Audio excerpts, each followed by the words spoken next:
સાવરકુંડલામાંથી ચોંકાવનારા સમાચાર સામે આવ્યા છે.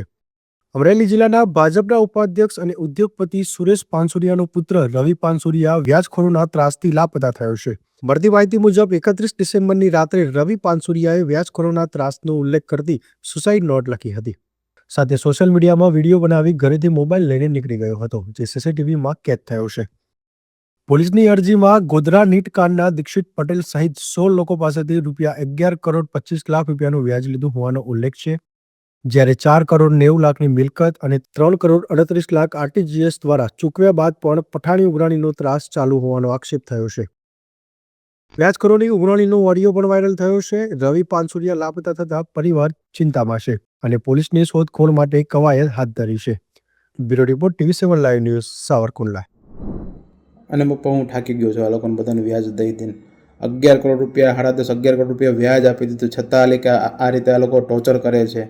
કંઈ બહુ ઓછું ટોર્ચર નથી કરતા. એમના વાઈફના ફોન આવે, એમનો માણસ છે કિરણ સુથાર, દીક્ષિતભાઈનો માણસ ને આ ઉત્તમભાઈનો એનો માણસ છે કિરણ સુથાર, એ બી ધમકીઓ આપે, એ બી ગાળો આપે. એને ઓફિસે આવીને કે હું આમ કરીશ તેમ કરીશ. એકવાર તો ન્યૂઝવાળાને લઈને આવ્યા હતા, ન્યૂઝમાં બધી જગ્યાએ ખાલી ખોટું આપણું નામ ખરાબ કર્યું. આ બધું પપ્પા હવે સહન નથી થતું. પપ્પા હવે હકીકત હું જે કરું છું ને પપ્પા, એ હું મજબૂરીના લીધે કરું છું. પપ્પા સાવરકુંડલા ખાતે મારો દીકરો આ 2 દિવસ પહેલા આવ્યો હતો. ઘરેથી રાતે 11 વાગે નીકળ્યો તો ગુરુ આશ્રમે અને માતાજીને માટે પગે લાગવા દઉં એવું કરી. પણ એ રવિ ઘણા ટાઈમથી ટ્રેસમાં રહેતો હતો અને જે વડોદરા ખાતે જે 2-3 જણા પાસે તેને ફાઇનાન્સ લીધું હતું. ફાઇનાન્સ તો લગભગ બધા ડેવલપરો લેતા જ હોય છે જરૂર પડે ત્યારે ધંધા માટે. પણ આ જે નીટકાંડ બન્યું હતું જય જલારામ સ્કૂલ ગોધરા, એના જે જામીન ઉપર જે છે દીક્ષિતભાઈ, ઈ અને એની સાથેના 15-17 જણા જે અલગ અલગ રવિ મારી પાસે છે એમની જે નોટ ને લખી ગયો છે, એની અંદર બધા નામ ને ઉલ્લેખ છે બધો. એની પાસે તો અલગ અલગ બધા સાથે મળીને 11 કરોડ રૂપિયા જેવી રકમ આપી હતી. એની સામે રવિ એને 4 કરોડ ને 90 લાખ રૂપિયાની મિલકત દસ્તાવેજ કરીને પોઝેશન આપ્યું હતું અને 3 કરોડ 38 લાખ રૂપિયા જેવું એને એના જે અલગ અલગ એકાઉન્ટમાંથી આવેલા પૈસા હતા એમાં આરટીજીએસ થી આપેલા હતા. મને મારા દીકરો કાલે આવ્યો વડોદરા નાનો, એને કીધું પપ્પા રવિભાઈ લગભગ 2-3 મહિના પહેલા ગોધરા પણ ગયો હતો. એટલે આ લોકો અલગ અલગ જગ્યાએ બોલાવીને એને ટોર્ચર કરતા હતા. ગોધરા પણ એને 2 વખત બોલાવ્યો હતો, એ મને બધી ગઈકાલે ખબર પડી. અને સાવરકુંડલા એલસીબી, અમરેલી જિલ્લાની એસપી સહિતની ટીમ કામે લાગેલી છે અને મને વિશ્વાસ છે કે આ લોકો એકાદ દિવસમાં રવિને ગમે ત્યાંથી પહોંચશે. એના મોબાઈલ સ્વિચ ઓફ આવે છે અને બીજું આ લોકો જે પ્રમાણે એને ધાકધમકી આપતા હતા એટલે અમને થોડોક ચિંતા વધારે રહી છે. પણ મને મારી અમરેલી જિલ્લાની પોલીસ ઉપર સંપૂર્ણ ભરોસો છે કે એ રવિને ગમે ત્યાંથી ગોતી લેશે, એના ફોન ટ્રેસ કરશે, એના અલગ અલગ નંબર મેં હતા એ બધા આપેલા છે અને પૂરો સહકાર મળી રહ્યો છે. કેટલી મિલકતના દસ્તાવેજ કરાવી લીધા છે અને કેટલી માંગણી કરી છે? એને દસ્તાવેજ 4 કરોડ ને 90 લાખ રૂપિયાના ફ્લેટના અને કોમર્શિયલના દસ્તાવેજ કરાવી લીધા છે અલગ અલગ એના નામના બધાના. એ સિવાય 3 ને 38 એને આપણે આરટીજીએસ તેના એકાઉન્ટમાં રવિ આપેલા છે. અને હું જાણું ત્યાં સુધી મને નાનો ભાઈ કહેતો હતો કે અત્યારે જે એને ટોર્ચર કરતા હતા એને 15-17 કરોડ રૂપિયા હજી અમારે લેવાના નીકળે છે એવું કહીને એને રાત દિવસ પરેશાન કરતા હતા.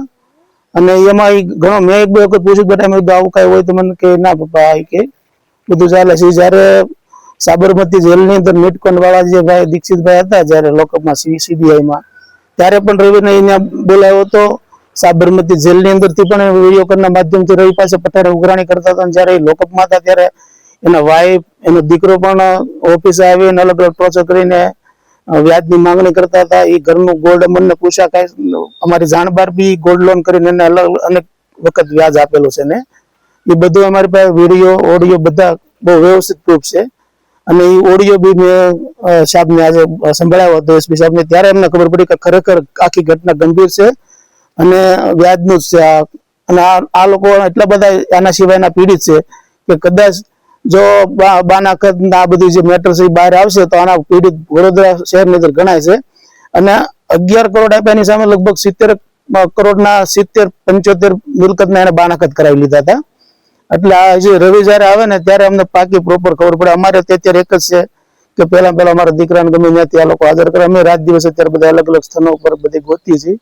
એ આવી જાય ત્યારે આના કરતા જે વિશેષ હકીકત હશે એ રવિ બધાને જાણ થાય છે આપણને. રાત્રે કરીને એ વયો ગયો એટલે કોઈ લઈ ગયો હોય એવી શંકા તમને લાગે છે? ના બની શકે, પણ રાતના 11 વાગ્યા તો ઈ મારા કાકા દીકરો ની ઘરે આવીને સુતા. પછી મારા મમ્મી પપ્પા અહીંયા હતા, પૂનમ આવતી એટલે દર પૂનમ અહીં આવતા હોય છે, હું પણ આવતો છું. તો એ લગભગ 12:15 આજુબાજુ ઘરેથી નીકળી ગયો. સીસીટીવી કેમેરામાં 2 કેમેરામાં દેખાય છે બરાબર. એટલે એ ચિંતાનો વિષય ખરો. બાકી અત્યાર સુધીમાં અમારે છે તો આવું ક્યારે અમારે ઘણા લોકોના ફાઇનાન્સ લીધેલા, બધા સહકાર આપે છે. વડોદરાની અંદર અમારો એટલો બધો મોટો બિઝનેસ છે, તો અમારે જરૂર પડતી ત્યારે અમે અલગ અલગ લોકો પાસેથી ફાઇનાન્સ લેતા જ હોય છે. જેવી રીતે બેન્કિંગ નું લેતા હોય એ રીતે પ્રાઇવેટ ફાઇનાન્સ લેતા હોય. પણ બધા અત્યારે નબળો સમય છે, બુકિંગ ઓછા છે, બધા સાથ સહકાર આપે છે. કોઈ એમને એવું પ્રેશર નથી. આ જે ટીમ છે 15 જણા, અમને ખબર છે, અમારા નાના ભાઈને ખબર છે કે રવિ ઉપર આ લોકો બહુ પ્રેશર કરતા હતા. ત્યારે જ આ મારા દીકરા ઉપર પગલું ભર્યું. બાકી કોઈ દિવસ કોઈને ઓફિસે કોઈ દિવસ નબળો જવાબ એને નથી આપ્યો ક્યારેય. હા, વિડીયો બી બનાવ્યો છે મને કે પપ્પા હું અત્યાર સુધી નહોતો કરતો, પણ હવે એટલો અસહ્ય ત્રાસેલો છે ને કે તમે એની વાત જવા દો. એવો વિડીયો બી મારા મેં નાખેલો છે.